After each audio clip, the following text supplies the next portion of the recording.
Good to go.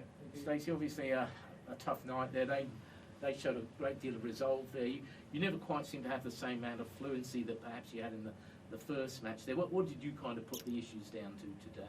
Yeah, I think obviously international netball is really tough, and we certainly expected them to come out with a great deal of intensity. And I think that we got stuck on the body a bit, which obviously stopped our connection and our flow. So we'll definitely take some good lessons and learnings as to what we need to do to break that open. And defensively, they had some really good plays that maximised court space. They got some really great depth on us, and it's something we definitely need to look at and adjust for Bendigo. Kiera, what for you down the attack end? What were the main issues there? International netball is obviously never going to be a massive blowout game like the first one we had. So they lifted their physicality. They were quite good at their hedging and switches in the circle, and we probably didn't adjust quick enough and use really strong movement to break that open. So we know that, and Bendigo's another chance to go and get them.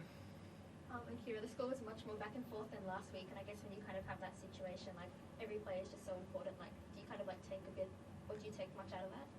Yeah, I think there was probably a lot more ebbs and flows in that game than the previous one, so that's a massive learning for us to not just rely on them happening and us getting good defensive runs. We need to be able to lock down whenever we get an opportunity to score, and we probably didn't do that as efficiently as we did in the last game. Your conversion of turnovers and gains was pretty good actually, but you could only string together 3 goals. What do you need to do to put the foot down a bit more? Yeah, I think it's recognising those moments when we just started to get momentum. I guess started tilting our way, and then I think we have to be disciplined that sometimes we can't play as direct as we have maybe in the previous 2 plays, and then we've got to do the work rate, and it's okay to go slow and to play back. So it's probably it's not our natural desire, but we're still very capable of doing that. So I think we've just got to find the balance of when to force things and when to actually use all of our players in attack to be able to keep possession at the same time. The player of the match, Funmi Fidoju, she's a very intimidating presence. How do you coach your players with regards avoiding an intimidating player like that? Yeah, I think obviously she's got some great athletic capabilities. Her vertical jump, she's a bit unassuming around the body. And, I think there's parts where we've shown that we can really place the ball and we can play low and we can play high. We need to have a look at what she did to adjust, I guess, in her movements. But I think also we just need to be able to sight and see a little bit. And as I said, just maybe take that extra pass to be able to get the different angle, which then takes her out of that positioning. I think you were in it right to the very end, and it was really only the last 6 minutes where it seemed like the access to Olivia Sheen really opened up, and you made changes, particularly in the defence end.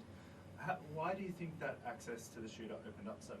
Yeah, I just think they were getting some good ball speed through that centre pass. I don't think we had as much impact as what we did in the first game, and certainly they were getting some momentum. I think they played, pretty much a 3-second release game in the first game, and whether that's how they played or the pressure we were applying, I think they were a bit more free in how they were letting the ball go and backing their own connection. So it's something we need to disconnect and make sure that we're in between, the pass and the player. Yeah, they played like Australia.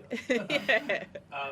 Actually, the shooters on Thursday in Adelaide shot really, really well, both teams. And I was thinking that maybe the defenders weren't being intimidating enough. Were your defenders putting enough pressure on the shots? To be honest, international netball, the shooters are all shooting high percentages. There's not many in teams that are shooting and missing much, and they certainly get up for a rebound. So when you look at Janelle in Jamaica, you've got Grace in New Zealand, percentages are really high across the board. So, there's parts where you try and change it up, and we still look at opportunities of which we can apply different kinds of pressure. But I think, you've got to do the work before it's getting to them, particularly when they're getting ball in good shooting positions a lot of the time at the moment. How do you kind of juggle that balance, particularly going into a third and deciding test now, between wanting to experiment with different players and feeling like you have to field your strongest combination because the series is on the line now? Yeah, I think, the combinations we put out there, whilst we changed it, there's still great strength across it. And, I think England adjusted and played a different combination as well. So, there's things that you definitely try to look and get answers to. But at the same time, we don't ever put a combination out there not going for a result at the same time. I think as soon as we put a combination out there, we're backing in that it can get the job done. And, whilst tonight we didn't get the result, there's still some really good things to take from it. And, the thing is, there's great learnings in any game. So our process really won't change. And I think that's what you've got to do. If you bank everything on wins and losses, you ride a very emotional roller coaster. And I think, for us, we've got to be able to keep it all intact as to what is our strength and what is it that took us away from that at times. Kiera, your Melbourne girls are to be back in Sydney playing in front of this awesome crowd as well. It must have been pretty cool. The Palmy Army was also having a lot of fun today. Yes, I love coming back to Sydney and playing in front of my family. They would travel around anywhere to watch me, so even though we had the loss, they're happy to be there. They know that we'll take heaps of learnings from the game today, and that's the best thing that we can take forward. Yeah, there's also been quite a lot of women's sport on today, so I guess to get a crowd of over 12,000, that must be pretty special. Yeah, it's epic. We've been doing so well, I guess, getting crowds to games this year, and it's only going to keep building. So it's exciting leading into our home World Cup in 2027. So we'll keep taking these learnings, playing against England and New Zealand, and learning as much as we can in the process. Would any of the Australian girls have played much in Bendigo at all? Actually, quite a few this year. We had pre-season there. I think the Vixens, Thunderbirds, Fever and Giants were there. So quite a few of us have played up there this year, and they're epic. I think, Victorians. Now I'm a true Victorian. They love their sport there, and they're just going to wrap their arms around us and want to see us get over the line. Kiera, what are you making of this new amazing rivalry with England? Yeah, it's great. Great. As any rivalry can be. Yeah. I know. No, I think it's awesome. We've seen a lot of talent enter SSN, and it's made international netball just that extra little bit harder. And as an athlete, that's all you want. You want to be coming up against the best and being able to put your best foot forward. So although we didn't get the win today, there is so much to take from that game, and I think all of us will digest, but we're going to be so eager to get back out there and really show them true Australian netball. Stacey, just checking, is everybody backed up all right? You'll have a full squad to choose from on Wednesday? Yeah, no, absolutely. I think everyone's been in really good condition. I think that's the pleasing part, and it makes selection extremely difficult.